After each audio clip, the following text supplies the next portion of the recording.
Princess ডায়নার ছোট্ট একটা কথা ছিল, তার সাথে পরিচিত আমার কম বেশি সকলেই।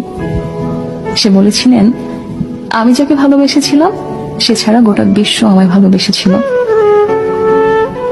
সৌন্দর্য, ব্যক্তিত্ব কিংবা আভিজাত্য কোনো কিছুতেই প্রিন্সেস ডায়নাকে পেছনে ফেলবার মতো কেউ তার মৃত্যুর এত বছর পরেও আসেনি।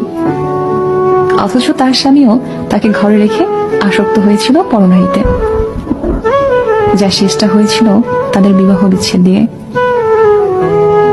তোমরা অনেকেই বলো না, গুছিয়ে না চললে, নিজেকে সাজিয়ে না রাখলে পুরুষ হাতছাড়া হয়ে যায়।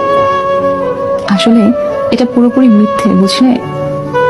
যার মানসিকতা নোংরা তার ঘরে হুড় থাকলেও সে কাজের মেয়ে পেছনেই ঘুরে বেড়াবে, আর যার মানসিকতা পরিষ্কার সে দিনের পর দিন শত শত সুন্দরী নারী উপেক্ষা করেও শুধুমাত্র তার স্ত্রীর কথা ভেবে থেকে যাবে।